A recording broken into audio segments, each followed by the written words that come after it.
भविष्यवाणी की इस पढ़ाई में अजीज़ों मैं आपका एक बार फिर स्वागत करता हूँ। उम्मीद कर रहा हूँ अजीज़ों कि परमेश्वर आपको अपनी सच्चाई से तृप्त कर रहे हैं। यदि आप गौर कर रहे हो तो अजीज़ों कड़ी दर कड़ी परमेश्वर हमें एक बहुत अहम सच्चाई दे रहे हैं। ये सच्चाई की जंजीर अजीज़ों हमें परमेश्वर से बांधे रखेगी। उम्मीद करता हूँ कि आप एक भी कड़ी को इस जंजीर में से ना खो दें। आज का शीर्षक एक बहुत ही अहम पाठ है और आइए प्रार्थना के साथ शुरुआत करते हैं कि परमेश्वर हमारी एक बार फिर बहुत आयत से अगुवाई करें। आइए प्रार्थना करते हैं। प्यारे परमेश्वर, धन्यवाद ही हैं प्यारे प्रभु। प्रभु, आपने हमारे लिए एक बहुत अहम संदेश चुना है आज। प्रभु, विनती करते हैं कि हर उस सीख जो आपने हमें प्रदान की है, हर उस सच्चाई की कड़ी जो आपने हमें दी है, प्रभु ये एक बहुत अहम कड़ी भी हम उसमें शामिल करें और प्रभु एक ऐसा जीवन व्यतीत करें जो इस दुनिया को आपकी ओर आकर्षित करे। धन्यवाद ही हैं प्रभु आपके पवित्र आत्मा की सामर्थ्य के लिए, स्वर्गदूतों की सुरक्षा के लिए और आज प्रभु आपके वचन की सच्चाई के लिए एक बार फिर धन्यवाद ही है प्रभु कि आपने हमें चुना है। विनती है आज प्रभु आपसे कि दिल के हर पाप के दाग धब्बे और कलंक को कृपया करके हमारे जीवन से दूर करें। प्रभु अपनी पवित्र आत्मा से कृपया करके हमें परिपूर्ण करें ताकि हम हमेशा के लिए आपके गुणगान गाते हुए पाए जाएं, क्योंकि ये सब कुछ प्रभु हम विश्वास और धन्यवादी समेत आपके प्यारे बेटे प्रभु यीशु के नाम से मांगते हैं। आमीन आमीन। आज का अजीजों हमारा शीर्षक है परमेश्वर की निशुल्क स्वास्थ्य योजना। जी हाँ अजीजों, हमें लगता है कि बाइबल कुछ ये इन गहरी भविष्यवाणी की बातें ही करती है, लेकिन हम ये भी देखते हैं कि बाइबल हमें एक स्वास्थ्य योजना भी देती है। और आज हम परमेश्वर की कृपा से गहराई में जाने का प्रयास करेंगे। कहानी हमें ले चलती है उस यरूशलेम के नगर में। हम देखते हैं कि नबूकदनेस्सर जो बाबुल का राजा था, उसने यरूशलेम को घेर लिया और हजारों यहूदियों को बंदी बनाकर बाबुल ले जाया गया। राजा ने अपने सेवक अश्पनाज को निर्देश दिया कि वह यहूदी बंधुओं में से प्रतिभाशाली युवकों का चयन करे ताकि वह 3 साल तक बाबुल की भाषा और ज्ञान सीखने के लिए महल में आएंगे ताकि वह राजा की सेवा कर सके। दानियल और उसके मित्र हनन्याह, मिशाएल और एजराया, उन्होंने अश्पनाज का ध्यान अपनी ओर आकर्षित किया। सच्चाई तो यह थी अजीजों कि उनका जीवन प्रभु की महिमा से इतना भरा हुआ था कि अश्पनाज उनसे दूर ना रह पाया। उनके जीवन को देखकर उनकी ओर आकर्षित हुआ और उसने उन्हें राजा के महल में पहुंचाया ताकि वहां राजा की सेवा टहल की जा सके। समस्या यह थी अजीजों कि नवयुवकों के लिए जो नियुक्त किया गया, जो उनके लिए खाने की पदार्थ थी, ये भरपूर मांस और दाख मधु की सूची में परमेश्वर के वचन द्वारा वर्जित की गई वस्तुएं थी। जब दानियल और उसके मित्र ने यह सब कुछ देखा तो देखिए उनकी प्रतिक्रिया क्या थी। दानियल की 1:8 बाइबल कहती है, परंतु दानियल ने अपने मन में ठान लिया कि वह राजा का भोजन खाकर अपवित्र ना होगा।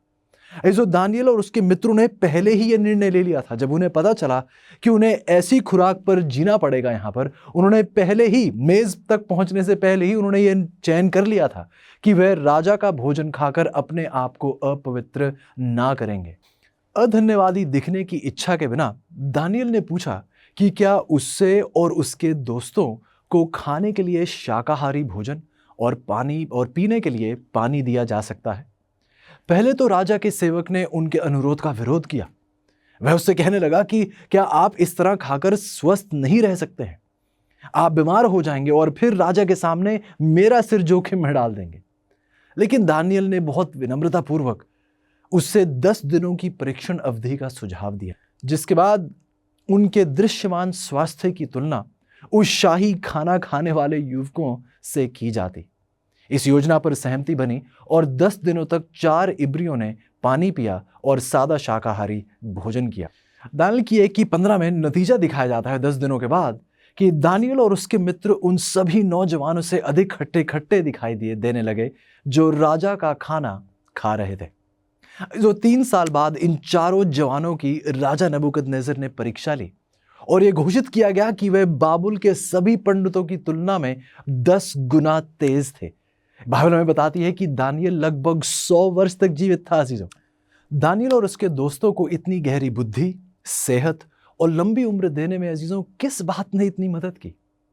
जी हाँ, ये बात बिल्कुल दो राय नहीं है इसमें कि परमेश्वर के साथ जो उनका गहरा रिश्ता था, उससे इन्हें एक ऐसी बुद्धि प्राप्त हुई, बाइबल के गहरे वचनों की एक ऐसी समझ प्राप्त हुई, शरीर में एक ऐसी ताकत प्राप्त हुई, लेकिन उसी के साथ साथ अजीजों, बाइबल के आधार पर परमेश्वर की एक स्वास्थ्य योजना थी, जिसका बहुत गहराई से दानिएल और उसके मित्र अमल कर रहे थे। अजीजों, इसी स्वास्थ्य योजना की आज हम और गहराई से पढ़ाई करना चाहते हैं। इसी के साथ आज का मुफ्त ऑफर मैं आपके सामने पेश करना चाहूँगा, जो आज की हमारी अध्ययन संदर्शिका है, परमेश्वर की ये निःशुल्क स्वास्थ्य योजना। और जी अजीजों, इस ऑफर को आप निःशुल्क प्राप्त कर सकते हैं यदि आप अपने स्क्रीन पे दिए गए नंबर को अभी कॉल करें। ये अध्ययन संदर्शिका आप तक पहुंचा दी जाएगी। वहाँ एक वेबसाइट का भी वर्णन है, आप उस वेबसाइट के माध्यम से भी इस ऑफर को प्राप्त कर सकते हैं। तो कृपया करके इस ऑफर को अपने हाथ से निकलने मत दीजिएगा।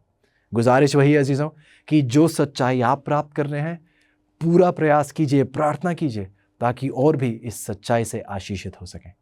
इसी के साथ अजीजों, हमारा पहला सवाल उठता है, पूछा जाता है कि परमेश्वर ने मनुष्यों के लिए जो मूल आहार निर्धारित किया वह क्या था। उत्पत्ति की 1:29 कहती है अजीजों, फिर परमेश्वर ने उनसे कहा, सुनो, जितने बीज वाले छोटे छोटे पेड़ सारी पृथ्वी के ऊपर हैं और जितने वृक्षों में बीज वाले फल होते हैं, वह सब मैंने तुमको दिए हैं, वह तुम्हारे भोजन के लिए हैं।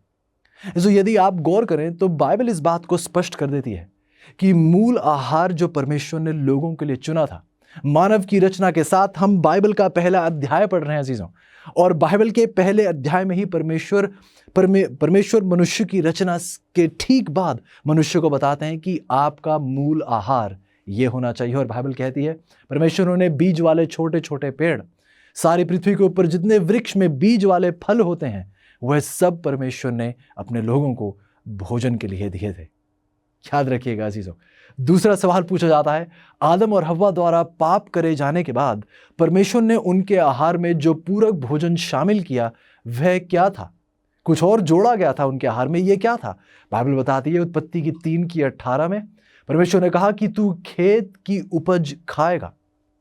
जी हाँ अजीजों, मानव जाति के लिए मूल आहार फल, अनाज और बाकी अखरोट हो गया या बादाम हो गया, ऐसे आदि का शाकाहारी भोजन परमेश्वर ने अपने लोगों के लिए तय किया। आदम और हवा के पाप करने के बाद भी परमेश्वर ने उनके आहार में सब्जियां डाली और वह अब जीवन के वृक्ष का फल नहीं खा सकते थे। हम देखते हैं कि कुछ और जोड़ा गया, लेकिन हम देखते हैं कि प्रभु का यही मूल आहार था अपने लोगों के लिए। आपको कहानी बताना चाहूंगा जेनेट और एलन मरे की। जेनेट और एलन मरे ये मेलबर्न ऑस्ट्रेलिया के रहने वाले हैं। ये दोनों पति पत्नी हैं और इन्हें दौड़ना इतना पसंद है कि उन्होंने ऑस्ट्रेलिया के पूरे महाद्वीप और तस्मानिया द्वीप के चारों ओर दौड़ने का फैसला किया।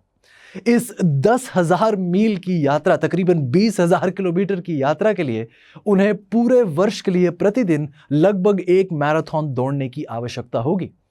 वह कच्चे शाकाहारी, शुद्ध शाकाहारी भोजन का बढ़ावा देने के लिए इस दौड़ में भाग ले रहे हैं और उन्होंने ये चुनाव किया है कि ये 1 वर्ष चुनेंगे इस दौड़ को पूरा करने के लिए।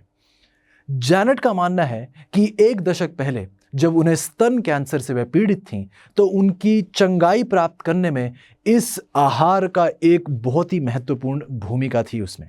इसलिए 1 जनवरी 2013 को वह गर्मी से बचने के लिए हर दिन सुबह 4 बजे उठते थे और अगले साल इस प्रक्रिया में ऑस्ट्रेलिया और तस्मानिया का चक्कर लगाते हुए हर दिन कम से कम 42 किलोमीटर दौड़ते थे। जी हाँ, हर दिन तकरीबन 42 किलोमीटर ये दौड़ते थे। रास्ते में उन्होंने लगभग 11,000 केले खाए, कई 100 हरी सब्जियों का रस जो है इन्होंने पिया, फलों का सलाद खाया, संतरे खाए, एवोकाडोस खाए और कई लीटर सब्जियों का रस का इन्होंने सेवन किया। नए साल की पूर्व संध्या पर वह अपनी 365वीं दौड़ पूरा करने पर मेलबर्न पहुंचे और यदि यह पर्याप्त नहीं था अजीजों, तो उन्होंने 1 जनवरी 2014 को एक अतिरिक्त मैराथन के साथ लगातार सबसे अधिक मैराथन के लिए एक नया गिनीज वर्ल्ड रिकॉर्ड स्थापित भी किया। पर शायद इससे भी ज्यादा अचंभित बात यह है अजीजों, जो मैंने आपको अभी तक नहीं बताया है, वो ये है कि जेनेट 64 वर्ष की थी जब उन्होंने ऐसा किया और एलन मरे 68 वर्ष की आयु के थे। ऐसो क्या आप जानते हैं कि बाइबल सिखाती है कि मानव जाति के लिए परमेश्वर का मूल आहार शाकाहारी था। कुछ आयतें हम पहले पढ़ चुके हैं अजीजों, और उत्पत्ति की 1 से ये बात स्पष्ट हो चुकी है कि परमेश्वर ने केवल मनुष्यों के लिए ही नहीं बल्कि बाकी के पशुओं के लिए भी, बाइबल स्पष्ट करती है इस बात को, बाकी के पशुओं को भी एक शाकाहारी आहार ही परमेश्वर ने तय किया था। अजीजों, हम और आगे पढ़ने वाले, और मैं उम्मीद करता हूं कि हम एक गहरे प्रेम के साथ हर इस सच्चाई को स्वीकारेंगे। सवाल उठता है हमारे सामने कि क्या परमेश्वर हमारे शारीरिक स्वास्थ्य के लिए चिंतित है? बाइबल बताती है मत्ती की 4:23 में, और यीशु सारे गलील में फिरते हुए उनकी सभाओं में उपदेश करते और राज्य का सुसमाचार प्रचार करते और लोगों की हर प्रकार की बीमारी और दुर्बलता को दूर करते रहे। प्रभु यीशु यकीनन हमारे स्वास्थ्य के विषय में चिंतित है। 3 यूहन्ना का 1 अध्याय उसकी 2 आयत में लिखा है, हे प्रिय, मेरी यह प्रार्थना है कि जैसे तू आत्मिक उन्नति कर रहा है वैसे ही तू सब बातों में उन्नति करे और भला चंगा रहे। जो बाइबल सिखाती है कि हमारी शारीरिक स्वास्थ्य, बाइबल सिखाती है कि हमारा शारीरिक स्वास्थ्य परमेश्वर के लिए अत्यंत महत्वपूर्ण है। यीशु ने जितना समय चंगा करने में बिताया उतना ही समय उन्हें शिक्षा देने में भी लगाया। ऐसे कई बाइबल सिद्धांत हैं जिनका पालन करके हम अपने स्वास्थ्य को बेहतर बना सकते हैं और अपने जीवन को लंबा कर सकते हैं। आइए पढ़ते हैं यूहन्ना का 10वां अध्याय उसकी 10वीं आयत। प्रभु यीशु का वायदा हमसे, बाइबल कहती है, मैं इसलिए आया कि वह जीवन पाएं और बहुत आयत से पाएं। उदाहरण के तौर पर जॉर्ज ब्लेयर 92 साल की उम्र तक नंगे पांव वाटर स्कीइंग और स्नोबोर्डिंग में अपनी सक्रिय जीवन शैली जारी रखते हैं। ऐसो परमेश्वर चाहते हैं कि हम इस भरपूर जीवन को प्राप्त कर सकें, इस बहुतायत के जीवन को परमेश्वर से स्वीकार सकें। सवाल उठता है, परमेश्वर ने इस्राएलियों से वायदा किया था कि यदि वह उससे प्रेम रखेंगे और उसकी आज्ञाओं को मानेंगे तो वह उनकी सब बीमारियों को उनसे दूर कर देगा। क्या उसने अपना वायदा निभाया? आप शायद सवाल का जवाब जानते हैं। बाइबल बताती है भजन संहिता उसका 105 और उसकी 37 आयत में, तब वह अपने गोत्रियों को निकाल लाया और उनमें से कोई निर्बल ना था। ऐसो जरा आप कल्पना कीजिए कि जब परमेश्वर के लोग प्रतिज्ञा किए हुए देश में आए तो सारे देश में एक भी रोगी ना था और एक भी व्यक्ति दुर्बल ना हुआ था। अचंभे की बात है चीजों। सवाल उठता है, परमेश्वर के लिए हमारा स्वास्थ्य इतना महत्वपूर्ण क्यों है? बाइबल बताती है 1 कुरिन्थियों की 6:19 और 20 में, क्या तुम नहीं जानते कि तुम्हारी देह पवित्र आत्मा का मंदिर है, इसलिए अपनी देह के द्वारा परमेश्वर की महिमा करो। ऐसो बाइबल बताती है कि यह देह हमारी नहीं, यह परमेश्वर की है। ऐसो बाइबल इस बात को स्पष्ट करती है कि यहाँ ये पवित्र आत्मा का मंदिर है, इसलिए हमें परमेश्वर की महिमा केवल अपने शब्दों में नहीं, हमारी देह के द्वारा भी, हमारी सेहत के द्वारा भी हमें परमेश्वर की महिमा करनी चाहिए। ऐसो यदि बाइबल बता रही है कि हम अपने नहीं हैं, बाइबल आगे जाके 20वीं आयत में बताती है कि हम रकम देकर खरीदे गए हैं और ये रकम सोना चांदी नहीं बल्कि प्रभु यीशु का अपना लहू है।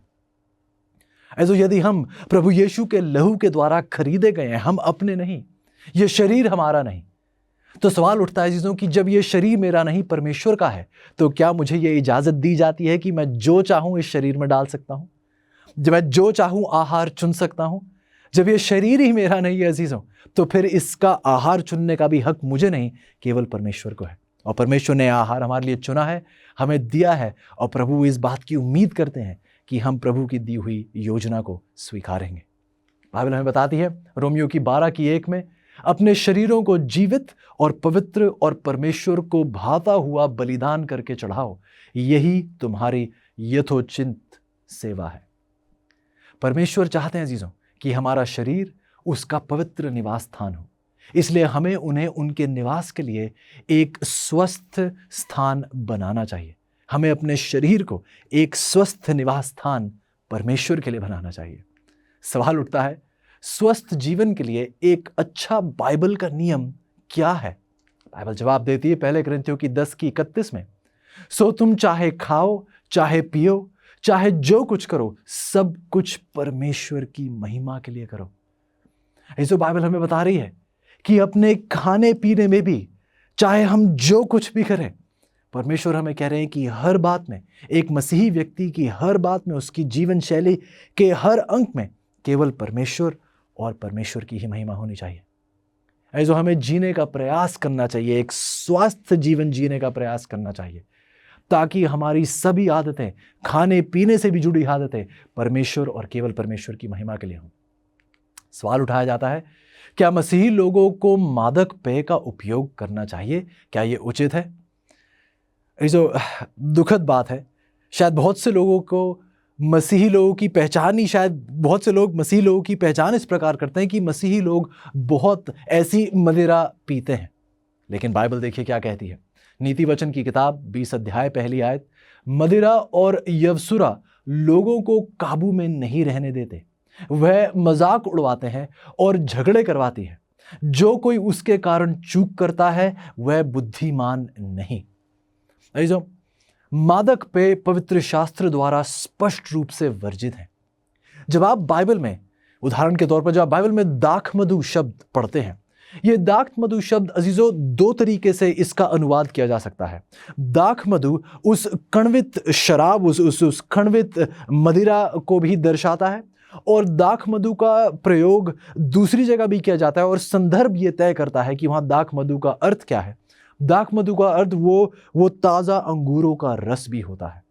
और परमेश्वर हमें ये सिखाते हैं, बताते हैं, जैसे यहां बताया जा रहा है कि मदिरा लोगों को काबू में नहीं रहने देता। जो कोई ऐसा करता है वह बुद्धिमान नहीं है। जो बहुत जरूरी है कि हम गहराई से परमेश्वर की इस सच्चाई पर गौर करें। जो हम देखते हैं नीति वचन की किताब में, उदाहरण के तौर पर नीति वचन उसका 23 अध्याय उसकी 29 से 32 आयत में हमें बताया जाता है उस कण्वित दाखमधु के विषय में, जो शराब आप जिसे कह सकते हैं, जिसका बाइबल इस नीति वचन की 23 में विवरण हमें मिलता है। और परमेश्वर कहते हैं कि हमें इसे देखना भी नहीं चाहिए। नीति वचन की 23 आप पढ़ सकते हैं। परमेश्वर कहते हैं कि हमें इस कण्वित दाखमधु को देखना भी नहीं चाहिए। मसीहियों को एकमात्र दाखमधु, नई दाखमधु का उपयोग करना चाहिए, जो ताजा अंगूरों का रस है। यदि आप पढ़ें यशाया की 65 की 8, यशाया की 65 की 8 में परमेश्वर कुछ इस प्रकार कहते हैं कि जिस भांति दाख के किसी गुच्छे में जब नया दाखमधु भर आता है, अब देखिए शब्द दाखमधु का प्रयोग किया जा रहा है, लेकिन परमेश्वर समझा रहे हैं कि जिस भांति दाख के किसी गुच्छे में जब नया दाखमधु भर आता है, तब लोग कहते हैं उसे नाश मत कर, क्योंकि उसमें आशीष है। उसी भांति मैं अपने दासों के निमित्त ऐसा करूंगा कि सबों को नाश ना करूंगा। इस गौर से सुनिएगा, आशीष उस ताजा अंगूरों के रस में है, उस कण्वित रस में नहीं, उस शराब में नहीं। ताजा आशीष हम देखते हैं, वह आशीष उस ताजा अंगूरों के रस में पाई जाती है। शराब यदि आप गौर करें तो यह व्यसनकारी है, जिसका मतलब इसकी लत लग जाती है। यह मस्तिष्क की कोशिकाओं को नष्ट कर देती है। यह उत्तेजक रूप से हमारी तर्क करने की क्षमता को प्रभावित करती है। इसलिए परमेश्वर कहते हैं कि हमें शराब की ओर देखना भी नहीं चाहिए, क्योंकि इसका प्रभाव हमारे मस्तिष्क पर, हमारे दिमाग पर पड़ता है। ऐसो क्या आप जानते हैं कि हमारे शरीर में एकमात्र ऐसा एक ऑर्गन है जिसके द्वारा परमेश्वर हमसे संपर्क करते हैं, और वो है हमारा दिमाग। यदि हम ऐसी पदार्थ का सेवन करते हैं जिससे इस मस्तिष्क पर जोर पड़ता है और मस्तिष्क कमजोर होता है, तो परमेश्वर आपसे कैसे संपर्क कर पाएंगे? ऐसो आपसे विनती कर रहे हैं परमेश्वर कि आप ऐसी चीजों से पूर्ण रूप से दूर रहें। सवाल उठता है हमारे सामने, परमेश्वर उन लोगों के साथ क्या करेंगे जो अपने शरीर को अपवित्र करते हैं? बाइबल में जवाब देती है जीसो पहली कुरिन्थियों की 3 की 16 और 17 में कि तुम परमेश्वर का मंदिर हो। यदि कोई परमेश्वर के मंदिर को नाश करेगा तो परमेश्वर उसे नाश करेगा। ऐसो सिर्फ शराब ही नहीं, कोई भी पदार्थ या अस्वास्थ्यकर अभ्यास जो शरीर को नुकसान पहुंचाता है या किसी के जीवन को छोटा कर देता है, उसे एक तरफ रख देना चाहिए हमें आज और अभी। ऐसो कम से कम मात्रा में भी यदि कोई ऐसी चीज का हम सेवन करें जो हमारे जीवन को छोटा करता है, उसे एक तरीके से आत्महत्या कहा जा सकता है। चाहे वो कम से कम मात्रा में ही क्यों ना हो, कम से कम मात्रा में आत्महत्या भी आत्महत्या ही कहलाई जाती है। भाइयों, हम जानते हैं कि इन हानिकारक पदार्थों में और कुछ ऐसी हानिकारक दवाएं हैं, जैसे कि इसके सभी रूपों में तंबाकू का सेवन भी हानिकारक है हमारे शरीर के लिए। कई पेय इसमें शामिल हैं जिनमें कैफीन नामक एक लोकप्रिय लेकिन अत्यधिक हानिकारक दवा भी शामिल है। जी हाँ चीज़ों, शायद मुझे आपको ये बताने की भी ज़रूरत नहीं है कि आज इस दुनिया में शायद हमारे कुछ अजीज़ जो इस संदेश को सुन रहे हैं, जिनको कैफ़ीन की एक आदत होगी, चाहे वो चाय के द्वारा हो या फिर कॉफ़ी के द्वारा हो। और बाइबल बताती है, इतिहास इस बात का गवाह है, और यदि आप थोड़ा सा रिसर्च करें तो आप देखेंगे कि कैफ़ीन हमारी सेहत के लिए कितना हानिकारक है। परमेश्वर कहते हैं कि उन लोगों को नष्ट कर दिया जाएगा जो जानबूझकर अपने शरीर, जो परमेश्वर के मंदिर हैं, उन पर कहर बरपाते हैं। निर्गमन की 20:13 में लिखा है कि तू खून ना करना, और अजीजों अपने आप को ऐसे खाने की पदार्थ का सेवन करना जो अपने आप को मारता हो, अजीजों ये भी परमेश्वर की आज्ञा का सीधे रूप से एक उल्लंघन है। तंबाकू का उदाहरण ले लेते हैं। तंबाकू अजीजों दुनिया के 5 सबसे महंगे नशे की लत में से एक है। परमेश्वर कह रहे हैं कि हमें इन चीज़ों से पूर्ण रूप से दूर रहना चाहिए। एक मसीही व्यक्ति का ऐसी पदार्थ के साथ कोई भी रिश्ता नहीं होना चाहिए। सवाल उठाया जाता है, परमेश्वर मानव को किन स्तनधारी पशुओं को खाने की इजाज़त देते हैं? ऐसो याद रखिएगा, यह परमेश्वर का मूल आहार नहीं था, लेकिन फिर परमेश्वर ने देखा कि लोग कितने कठोर दिल से चाहते थे इन चीज़ों को। परमेश्वर ने कुछ पशुओं को खाने की इजाज़त दी, लेकिन मैं चाहूँगा कि आप बहुत ध्यान से अजीजों इस संदेश को सुने, इस संदेश को अंत तक सुनिएगा, क्योंकि परमेश्वर दोबारा हमें उस मूल आहार की ओर आकर्षित कर रहे हैं। सुनिएगा, लय व्यवस्था की 11:3, पशुओं में से जितने चीरे व फटे खुर के होते हैं और पागुर करते हैं, उन्हें खा सकते हैं। हमारे लिए चीज़ों को सरल बनाने के लिए परमेश्वर ने सभी जीवित प्राणियों को 2 श्रेणियों में से एक में रखा है चीज़ों, शुद्ध और अशुद्ध। वह हमें शुद्ध भोजन खाने की अनुमति तो देते हैं, परंतु अशुद्ध प्राणियों से दूर रहने के लिए कहते हैं। उनका सेवन हमें उसकी इजाज़त नहीं देता है, बल्कि स्वच्छ रहने वाले सभी स्तनधारियों में 2 विशेषताएं होती हैं अजीजों। पहली बात है कि वो खुरों में फटे होते हैं और वह पागुर करते हैं। उदाहरण के लिए सूअर के खुर फटे हुए होते हैं, लेकिन वह पागुर नहीं करते, इसलिए वह अशुद्ध होते हैं। और चीज़ों, विज्ञान, इतिहास इस बात की पुष्टि करता है कि सूअर का मीट खाने से बहुत बीमारियां फैलती हैं। सवाल पूछा जाता है, किस प्रकार की मछली और समुद्री खाद्य शुद्ध होते हैं? बाइबल जवाब देती है लय व्यवस्था की 11:9 में, फिर जितने जल जंतु हैं उनमें से तुम इन्हें खा सकते हो, अर्थात समुद्र व नदियों के जल जंतुओं में से जितनों के पंख और मीन पक्ष होते हैं उन्हें आप खा सकते हो। बाइबल आगे बताती है लय व्यवस्था की 11:9 में, और जलचरी प्राणियों में से जितने जीवधारी बिना पंख और मीन पक्ष के समुद्र व नदियों में रहते हैं, वह सब तुम्हारे लिए घृणित हैं। ऐसो हम देखेंगे कि काफ़ी मछलियां जो है भोजन के लिए स्वच्छ होती हैं, शुद्ध होती हैं। हालांकि ईल और शार्क और कैटफिश, इससे परमेश्वर हमें कहते हैं कि इन चीज़ों का सेवन हमें नहीं करना चाहिए। जल के सब जीव जंतु जिनके पंख और छिलके दोनों नहीं होते, वह अशुद्ध हैं और उन्हें हमें नहीं खाना चाहिए। उदाहरण के तौर पर शेलफिश, कछुए, मेंढक, झींगे, सीप आदि इस सब में शामिल है, जिन्हें हमें नहीं खाना चाहिए। सवाल एक और उठता है चीज़ों कि कौन से पक्षी अशुद्ध हैं? बाइबल बताती है लय व्यवस्था की 11:15 और 16 में, और भांति भांति के सब काग और उल्लू और रात्रिचर बाज और कोयल और भांति भांति के बाज। लय व्यवस्था की 11 की यदि आप पढ़ाई करें तो वह सूची संकेत करती है कि मांसाहारी पक्षी, सड़े गले और मछली खाने वाले पक्षी ये अशुद्ध हैं। हालांकि सभी पक्षी जैसे बटेर और मुर्गियां ये जो हैं शुद्ध हैं। क्या शुद्ध और अशुद्ध पशुओं से संबंधित नियम मूसा के औपचारिक नियमों का हिस्सा हैं जो क्रूस पर समाप्त हो गए थे? कुछ लोगों का मानना है कि ये सारी व्यवस्थाएं, ये सारे नियम जो थे, जो जब प्रभु यीशु की मृत्यु हुई, ये मूसा के द्वारा दिए गए और मूसा के जरिए दिए गए वो नियमों का अंत है, और अब प्रभु यीशु के क्रूस पर बलिदान के बाद हम कुछ भी खा सकते हैं। सुनते हैं बाइबल क्या कहती है। उत्पत्ति की 7 की पहली और दूसरी आयत कहती है, तू अपने सारे घराने समेत जहाज में जा। यह आयत हम पहले पढ़ चुके हैं, नूह का जिक्र यहां किया जा रहा है। सब जाति के शुद्ध पशुओं में से तो तू 7-7, पर जो पशु शुद्ध नहीं है उनमें से 2-2 लेना। एक मिनट, आप बहुत अच्छे से जानते हैं अजीजों कि नूह मूसा के दौर से कहीं पहले रहने वाला एक जीवित व्यक्ति था। परमेश्वर की स्वच्छ और अशुद्ध, शुद्ध और अशुद्ध पशुओं की श्रेणियां सृष्टि के समय से ही अस्तित्व में है अजीजों। नूह से कहा गया था कि जहाज में शुद्ध जानवरों को 7-7 और अशुद्ध जानवरों को 2-2 के जोड़े में आप ले जाएं। यह मूसा की व्यवस्था से बहुत पहली बीती बात है अजीजों। सवाल पूछा जाता है, गलातियों की 6:7 कहती है अजीजों, धोखा ना खाओ, परमेश्वर ठट्ठों में नहीं उड़ाया जाता, क्योंकि मनुष्य जो कुछ बोता है वही काटेगा। जो कुछ आप बोएंगे अजीजों, आप वही काटेंगे।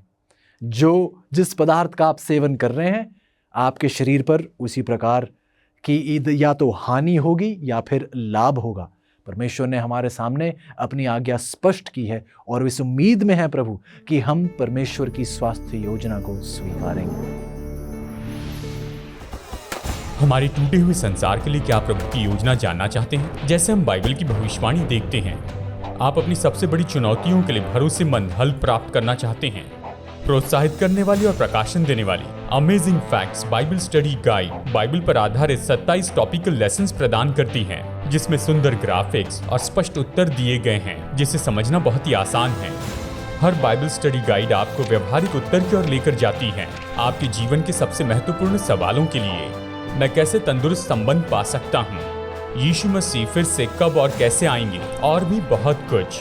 अपने भविष्य को अवसर पर मत छोड़िए, सत्य से अपने जीवन को बदल दीजिए। Amazing facts Bible study guide के द्वारा ये उपलब्ध हैं इंग्लिश, हिंदी, तमिल और तेलुगु भाषा में। तो इंतजार मत कीजिए, अपने स्टडी गाइड का पूरा सेट ऑर्डर कीजिए और विजिट कीजिए bookstore.aftv.in पर। सवाल पूछा जाता है, क्या परमेश्वर ऐसा कहते हैं कि अशुद्ध भोजन खाना एक गंभीर अपराध है?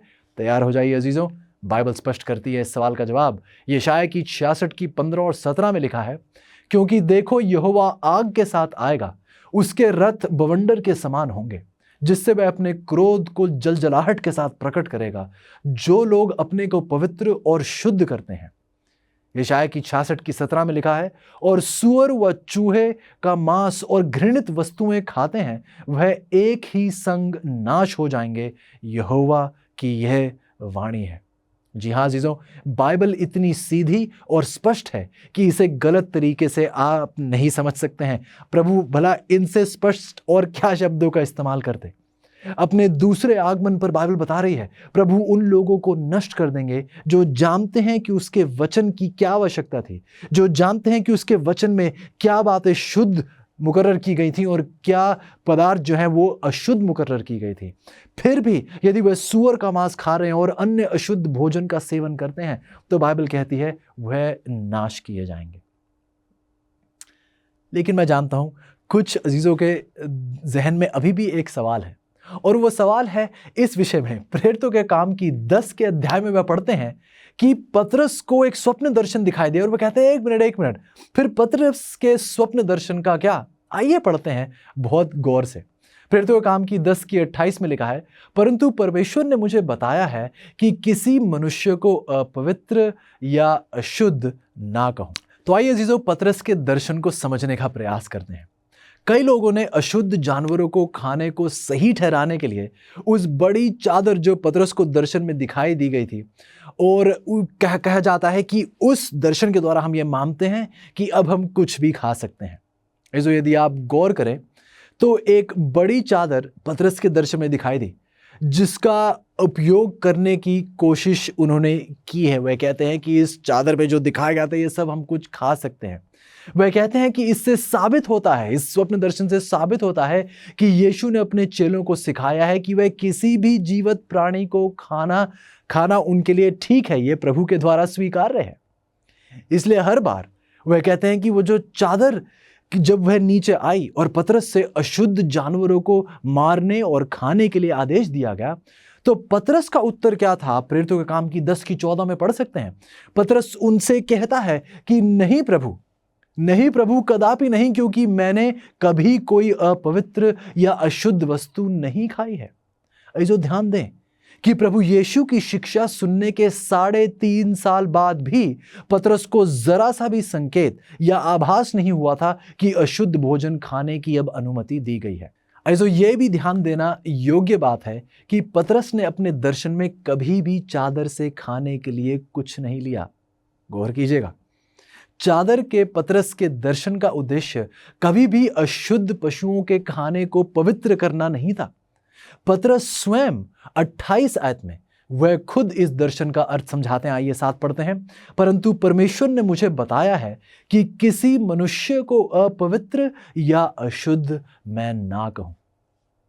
बल्कि एक बार फिर 34 आयत में पतरस दोबारा इसी विषय में दोबारा बताता है, कहता है, सचमुच अब मुझे अनुभव हुआ है कि परमेश्वर किसी का पक्ष नहीं करता। ऐसे यदि आप गौर कर रहे हैं तो पतरस को परमेश्वर का संदेश लोगों को शुद्ध करने से संबंधित था, पशुओं से नहीं। प्रभु बता रहे थे कि आप ये अंतर नहीं कर सकते हैं लोगों के बीच। परमेश्वर ने आपको एक वचन दिया है और आपको सब तक ये वचन पहुंचाना है।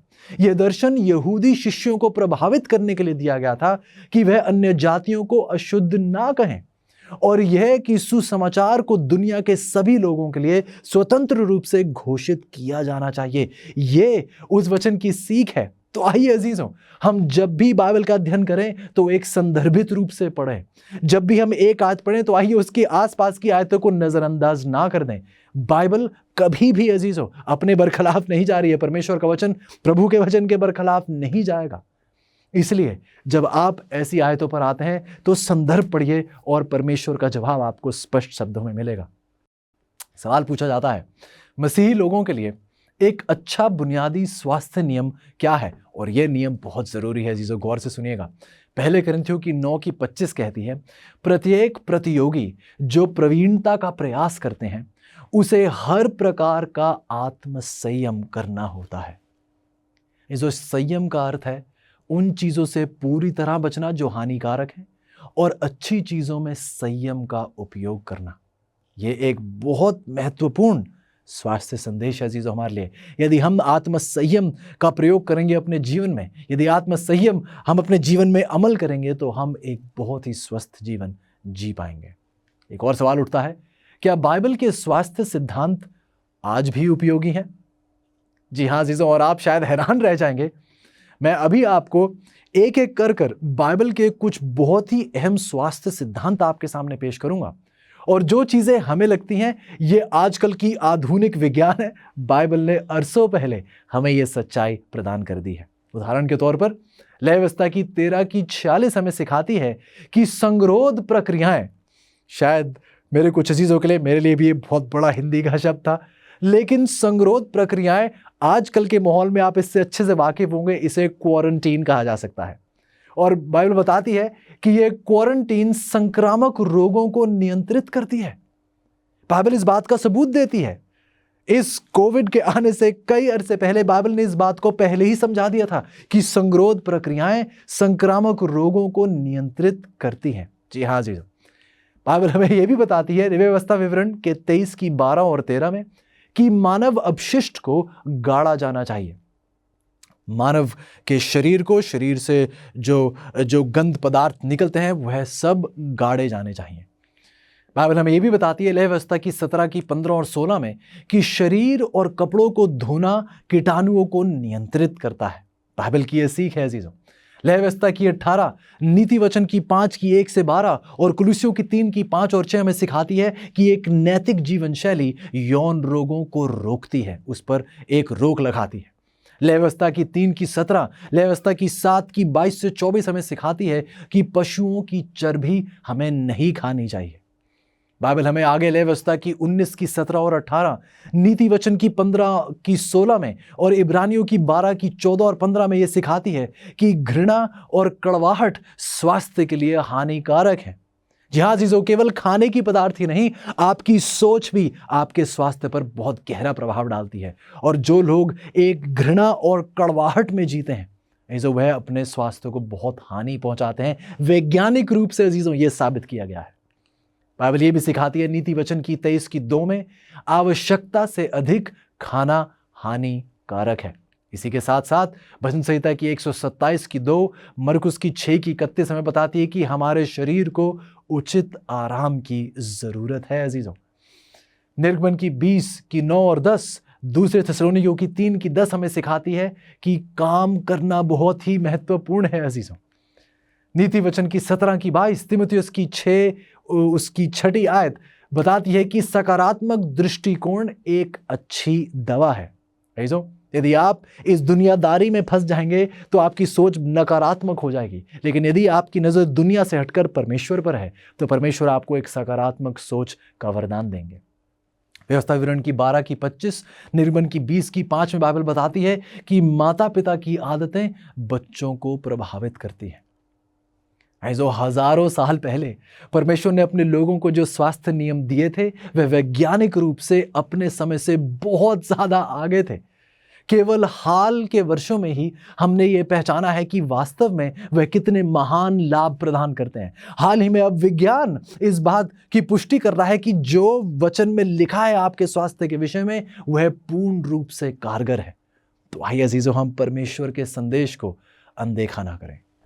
एक और सवाल उठता है कि क्या स्वर्ग में लोग पशुओं को मारेंगे और खाएंगे?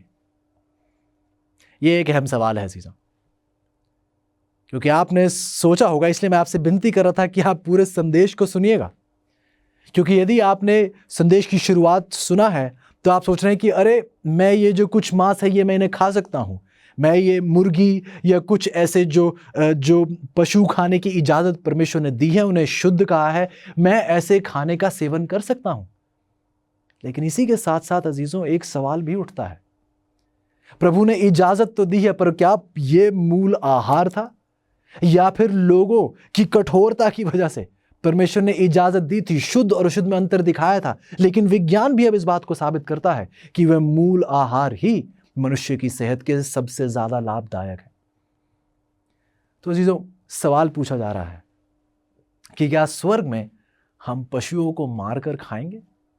क्या स्वर्ग में मुर्गी परोसी जाएगी और अन्य पदार्थ ये जो जिन्हें आप शुद्ध भी कहें, क्या शुद्ध प्रकार के खाने भी, क्या शुद्ध पशु भी मारकर परमेश्वर हमें खिलाएंगे? देखते हैं बाइबल क्या कहती है। यशायाह की 65 की 25 कह रही है, मेरे सारे पवित्र पर्वत पर ना तो कोई किसी को दुख देगा और ना कोई किसी की हानि करेगा। यहोवा का यही वचन है। क्या आप सोच सकते हैं कि स्वर्ग में जो पशु हैं, मेमने का उदाहरण ले लीजिए, स्वर्ग में जो मेमने हैं, क्या वो बहुत खुश होंगे ये सोचकर कि हां बहुत जल्द परमेश्वर हमें काट के अपने लोगों को खिलाएंगे? या फिर मेमने इस बात से खुश होंगे कि आखिरकार हमें आराम मिला है, यहां पर हमें कोई काट कर किसी को नहीं खिलाएगा? आइजो, बाइबल स्पष्ट करती है कि स्वर्ग में ना कोई किसी को दुख देगा और ना कोई किसी की हानि करेगा। बाइबल बताती है प्रकाशित वाक्य की 21 की 4 में कि इसके बाद मृत्यु ना रहेगी। आइजो, पाप के प्रवेश करने पर आदम और हव्वा ने जो कुछ खाया था वह सब परमेश्वर के नए राज्य में बहाल किया जाएगा। जी हाँ अजीजों, जैसा मैंने पहले आपसे कहा था कि जिस मूल आहार को परमेश्वर ने आदम और हव्वा को दिया था, प्रभु एक बार फिर अपने लोगों को उसी मूल आहार की ओर आकर्षित कर रहे हैं। और जब पाप का खात्मा किया जाएगा तो परमेश्वर दोबारा से वही मूल आहार को दोबारा से स्थापित करेंगे और फिर किसी पशु की जान नहीं ली जाएगी। ऐसो ये मूल शाकाहारी भोजन एक बार फिर परमेश्वर एक मूल आहार के तौर पर स्थापित करेंगे और किसी भी पशु की जान नहीं ली जाएगी, किसी भी पशु को हानि नहीं पहुंचाएगी। नई पृथ्वी में पशुओं का वध या भक्षण नहीं होगा, बिल्कुल नहीं होगा। अजीजों, सवाल पूछा जा रहा है कि मैं आहार और स्वास्थ्य में क्या परिवर्तन ला सकता हूं जिससे प्रभु प्रसन्न होंगे? बाइबल बताती है यहेजकेल की 11 की 18 में कि वह वहां पहुंचकर उस देश की सब घृणित मूर्तें और सब घृणित काम भी उसमें से दूर करेंगे। ऐसे परमेश्वर हमें बता रहे हैं कि हमें इन चीजों से दूर रहना है आज और अभी, और परमेश्वर उन्हें हमेशा के लिए भी दूर कर देंगे। यहेजकेल की 11 की 19 और 20 कहती है, मैं उनका हृदय एक कर दूंगा, उनके भीतर नई आत्मा उत्पन्न करूंगा, जिससे वे मेरी विधियों पर नित्य चला करें और मेरे नियमों को माने। जब हम परमेश्वर के स्वास्थ्य नियमों का पालन करने का निर्णय ले लेते हैं, तो परमेश्वर हमारे भीतर, जैसे वो वायदा करते हैं, एक नई आत्मा उत्पन्न करते हैं। ये आत्मा हमें स्वस्थ रहने के लिए जो आवश्यक शक्ति चाहिए, जो सामर्थ्य चाहिए, जो एक सही निर्णय लेने की क्षमता आपको चाहिए, ये परमेश्वर की आत्मा हमें वो संयम, हमें वो समझ, हमें वो सामर्थ्य, हमें वो बुद्धि देती है ताकि हम परमेश्वर के साथ जी सकें। मैं जानता हूं ये संदेश शायद कुछ अजीजों के लिए बहुत नया होगा। शायद आप में से कुछ लोग परेशान हुए होंगे ये पढ़ने के बाद, लेकिन मैं जानता हूं कि आपके दिल को इस बात का सुकून भी मिल रहा होगा कि यदि ये परमेश्वर का वचन है तो मैं इसको अपने जीवन में अमल करना चाहता हूं। शायद आप बहुत अरसे से किसी ऐसी आहार पर थे जो आपके जीवन को हानि पहुंचा रहा था। आज प्रभु आपको पुकार रहे हैं मेरे प्यारे अजीज। प्रभु चाहते हैं कि आप प्रभु की उस मूल आहार पर जिएं, ताकि आप एक ऐसी हिम्मत, एक ऐसी ताकत प्राप्त कर सकें, ताकि आपके आने वाला हर दिन एक ऐसा जीवन हो, एक ऐसा स्वस्थ जीवन हो, जिसके द्वारा आप दूसरों को भी उसी आहार की ओर आकर्षित कर सके जो परमेश्वर ने आपके अच्छे स्वास्थ्य के लिए दिया है। ऐसो परमेश्वर हमें पुकार रहे हैं। परमेश्वर चाहते हैं कि आज यदि आप वो निर्णय ले लें, परमेश्वर आपकी सामर्थ्य की परख नहीं ले रहे। परमेश्वर चाहते हैं कि आपको ये सामर्थ्य दी जाए। यदि आप निर्णय ले लेते हैं तो सामर्थ्य उसकी होगी, लेकिन ये निर्णय आपको लेना होगा। आपको ये आज तय करना होगा कि क्या आप परमेश्वर के आहार को स्वीकारेंगे या फिर इस दुनिया के आहार को आप स्वीकारेंगे। ये शैतानी आहार अजीजों, वह चाहता है कि हम ऐसी पदार्थ का सेवन करें जो हमारे शरीर को हानि पहुंचाए। और गौर कीजिएगा अजीजों, हमारे इस पृथ्वी का मकसद सिर्फ लंबी आयु नहीं है। प्रभु क्यों चाहते हैं कि हमारा जीवन लंबा हो? सिर्फ इसलिए नहीं ताकि हम दूसरों को दिखाकर घमंड कर सकें कि देखिए हम कितने साल जीवित हैं। नहीं, हम ज्यादा वर्षों तक जीना चाहते हैं ताकि हम ज्यादा देर तक प्रभु की सेवकाई करते हुए पाए जाएं। ऐसो सेहत प्रभु इसलिए और भरपूरी से हमें देना चाहते हैं। वह हमसे प्रेम करते हैं और वह चाहते हैं कि हम सेहतमंद रूप से दूर दूर तक परमेश्वर का वचन पहुंचाने वाले बन पाए। क्या आप एक स्वास्थ्य संदेशक परमेश्वर के लिए बनेंगे? आइए अजीजों, परमेश्वर ने दानियल और उसके दोस्तों को उन स्वास्थ्य नियमों का पालन करने के लिए सम्मानित किया जो मसीही जीवन शैली का एक बहुत महत्वपूर्ण हिस्सा है। दानियल और उसके मित्रों ने सीधे रूप से मना कर दिया था। उन्होंने कहा कि हम ये अशुद्ध चीजें नहीं खा सकते, हम अपने आप को अपवित्र नहीं करना चाहते। क्या आप भी ऐसा निर्णय लेना चाहेंगे? क्या आप परमेश्वर के वचन में दिए गए स्वास्थ्य सिद्धांतों का अनुसरण करने और अपने शरीर को एक पवित्र मंदिर के रूप में पेश करने के लिए तैयार हैं? एक ऐसा मंदिर जहां परमेश्वर का पवित्र आत्मा निवास कर सके। क्या आज आप प्रभु को यह इजाजत देंगे कि पवित्र आत्मा आपको परिपूर्ण करे और आपका जीवन एक ऐसा जीवन हो जब आप ये निर्णय लें कि प्रभु मेरे जीवन में आए, पवित्र आत्मा की परिपूर्णता आप में आए, ताकि आपका जीवन एक ऐसा जीवन बने जिससे दुनिया जान पाए कि हमारा एक सच्चा, जीवित और सामर्थी परमेश्वर है। अजीजों, क्या आप नहीं चाहते कि आपका शरीर एक पवित्र मंदिर बने, आपका शरीर एक ऐसा पवित्र निवास स्थान बने जहां प्रभु का पवित्र आत्मा आ सके?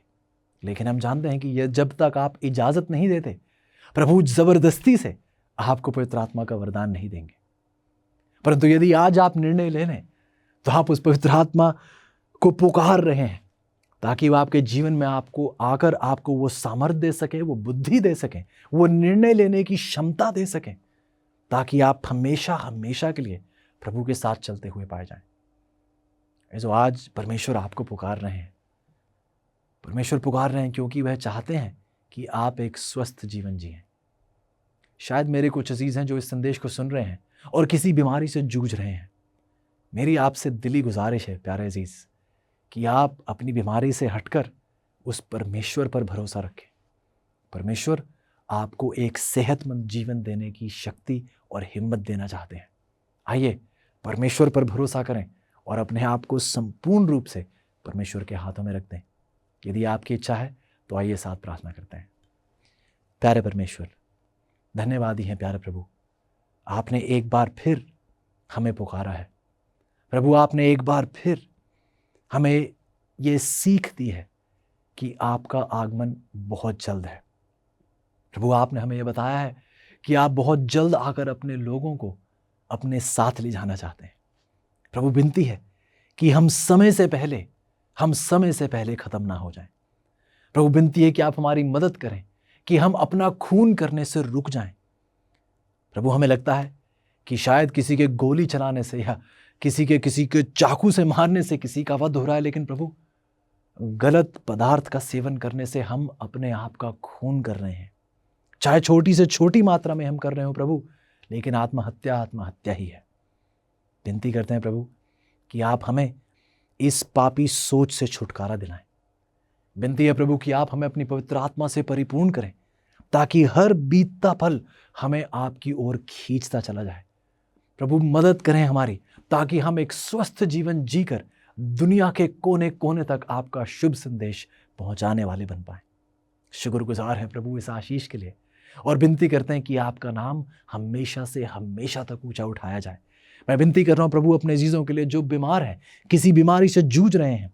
प्रभु, जब वो इस संदेश को स्वीकारते हैं प्रभु, मेरी विनती है कि आप इनको वो चंगाई दें, वो पूर्णता दें, क्योंकि आप एक पूर्ण परमेश्वर हैं। आप इनको वो पूर्णता दें ताकि ये हमेशा के लिए आपके गुणगान गाते हुए पाए जाएं, ताकि बहुत से लोग इनकी चंगाई को देखकर आपकी ओर आकर्षित हों और जान सकें कि एक परमेश्वर है जो हमें चंगा करता है। धन्यवादी हैं प्रभु, शुक्रगुजार हैं इस महान सीख के लिए और इस निःशुल्क स्वस्थ योजना के लिए। आपका नाम हमेशा से हमेशा तक ऊंचा उठाया जाए, क्योंकि ये सब कुछ हम आपके प्यारे बेटे प्रभु यीशु के नाम से मांगते हैं। आमीन।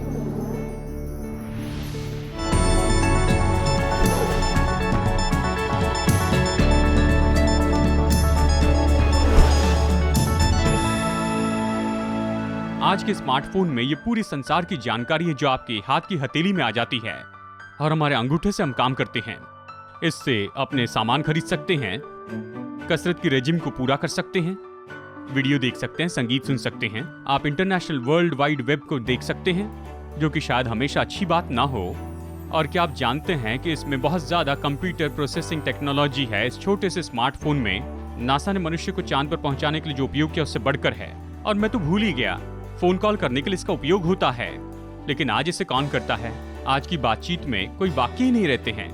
ये तो बस शॉर्ट मैसेज सर्विसिंग है या फिर SMS टेक्सटिंग है। बिल्कुल सही।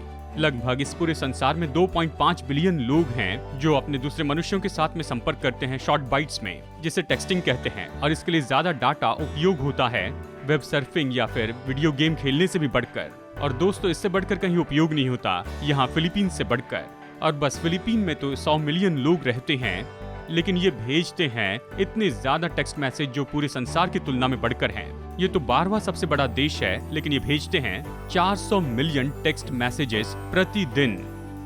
वाव, ये तो उंगलियों का बहुत उपयोग है।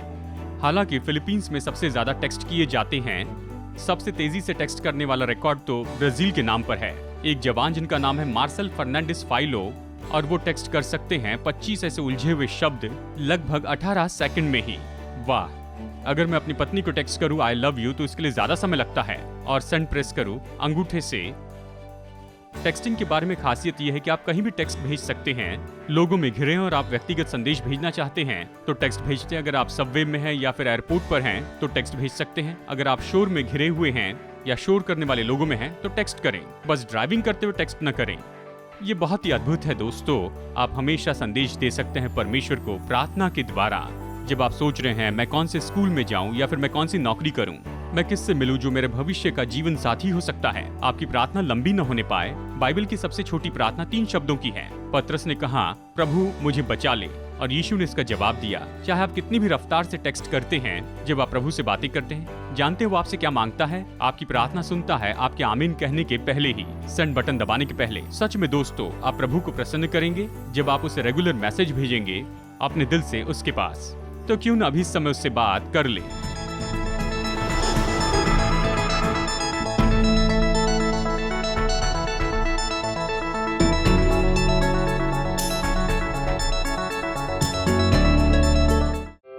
पर्याप्त अमेजिंग फैक्ट्स बाइबल अध्ययन नहीं मिल सका? अधिक सच्चाई से भरे कार्यक्रमों का आनंद लेने के लिए आपको अगले सप्ताह तक प्रतीक्षा करने की आवश्यकता नहीं है। Amazing facts India media library AFTV.in पर जाएं। AFTV.in पर आप सीधे अपने कंप्यूटर या मोबाइल यंत्र से कई भाषाओं में वीडियो प्रस्तुतियों के साथ साथ मुद्रित सामग्री का आनंद दिन के 24 घंटे सप्ताह के 7 दिन ले सकते हैं। AFTV.in पर जाएं।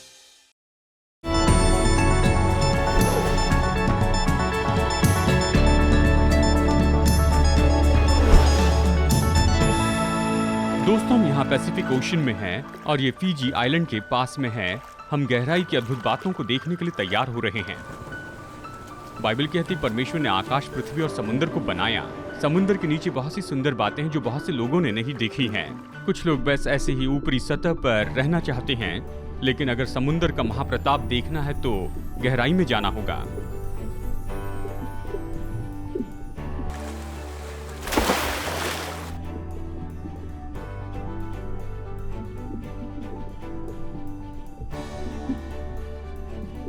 हमारे पास मछलियों जैसे गिल्स नहीं हैं, तो पानी के नीचे श्वास लेने के लिए हमें कुछ और अद्भुत करना पड़ता है और हमेशा श्वास लेने के लिए विशेष साधन की जरूरत है।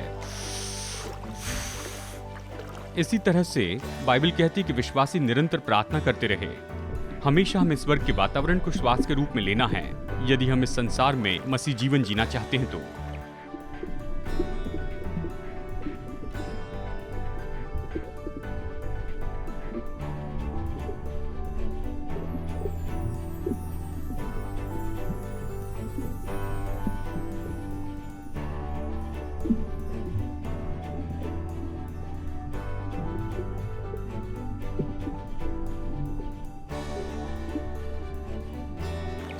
वाह, कितना अद्भुत संसार है।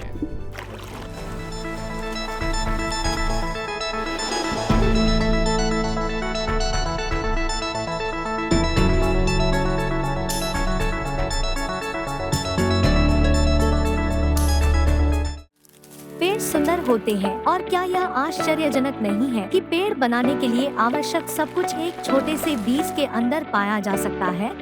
आप जी, और क्या आश्चर्यजनक है? इस छोटे से QR कोड के अंदर वह सब कुछ है जो आपको आत्मिक रूप से बढ़ने में मदद करने के लिए चाहिए। The amazing facts India link tree, बस इसे स्कैन करें और आप हमारे बाइबल रीडिंग प्लान से जुड़ जाएंगे। हमारी website, YouTube, Facebook, Instagram, share chat और बहुत कुछ, अब आप जुड़े हुए हैं। इस छोटे से QR कोड को स्कैन करें और आज ही बढ़ना शुरू करें।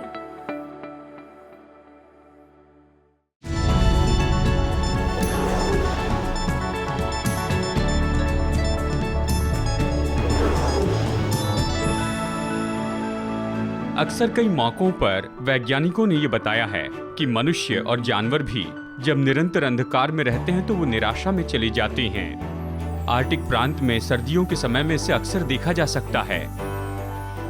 एक गांव वाले बीयूका नॉर्वे ने, जो कि गहरी तराई में रहते हैं जहां पहाड़ 6 महीनों तक सूरज की रोशनी को आने नहीं देते हैं, और इसके कारण यहाँ रहने वाले 3400 रहवासियों को पूरी सर्दियों में कई बार पूरे अंधकार में रहना पड़ता है। और फिर यहाँ के अगुवे को एक बहुत अच्छा विचार आया कि अंधकार के समय में अपने गांव में वो रोशनी पाए। अक्टूबर 2013 के समय इन्होंने 3 ऐसे बड़े महाकाय 550 स्क्वायर फीट के बड़े आईने लगाए आसपास के पहाड़ों में, जो उनके तंबू से कुछ हजारों फीट ऊंचे थे। कंप्यूटर कंट्रोल से सोलर पावर मिरर चलाए जाते, सर्दियों में सूरज की रोशनी को ढूंढते और वहां से सूरज की बड़ी रोशनी नीचे गांव पर भेजते हैं और इनके जीवन में रोशनी आती है। अगर सर्दियों में आप वीयूकान में जाते हैं, आप पा सकते हैं कि टाउन स्क्वायर पर लोग वहां पर बेंच पर बैठे हैं, वो तो प्रतिबिंबित सूरज की रोशनी में बैठे हैं। पहाड़ के ऊपर जैसे बड़े आईने हैं। बाइबल कहती है जगत की ज्योति, यीशु की ज्योति को हमें प्रतिबिंबित करते चले जाना है। मत्ती 5:14 ये कहता है, तुम जगत की ज्योति हो। पहाड़ पर बसा हुआ नगर कभी छिप नहीं सकता। और न हम दीवट जलाकर टोकरी के नीचे रखते हैं, लेकिन दीवट पर रखते हैं ताकि पूरे घर में रोशनी हो सके। वैसे ही तुम्हारी ज्योति मनुष्यों के सामने चमके और वो तुम्हारे भले कामों को देखे और तुम्हारे स्वर्गीय पिता की महिमा करे। तो दोस्तों, आज यीशु को प्रदर्शित करने के द्वारा दूसरे लोगों के जीवन में रोशनी लाइए।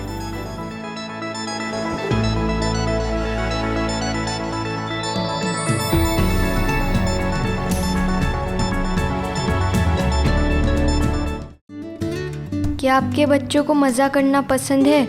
मुझे तो है।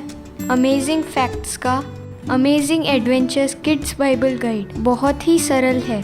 इसमें मेरे लिए बाइबल के बहुत से लेसन्स बहुत दिलचस्प बनाए हैं। ये तो बहुत ही अलग अलग रंग के हैं और इसी के साथ इसमें बहुत से पजल्स हैं, बहुत से क्विज भी हैं जिससे पढ़ने में मज़ा आता है, जैसे दानव को मारना, जान बचाने वाला जहाज़, समुंदर की यात्रा, कब्रिस्तान में सीटी बजाना। बाइबल के 10 पार्ट हैं। मैंने इससे बहुत कुछ सीखा है। इससे मैंने साहस के बारे में बहुत कुछ सीखा है। मैंने इससे बहुत कुछ सीखा है। इससे ये केवल इंग्लिश में उपलब्ध है। आज ही अपने बच्चों के लिए अमेजिंग फैक्ट्स का ये पूरा सेट मंगाइए। हमसे संपर्क कीजिए। 50 साल से भी ज्यादा समय से अमेजिंग फैक्ट्स बाइबल की सच्चाई को पूरे संसार में बता रहे हैं। यीशु की आज्ञा है कि हम प्रचार करें, हर देश में, हर जाति में, हर भाषा में प्रचार करें। आपकी प्रार्थना और सहायता के लिए धन्यवाद।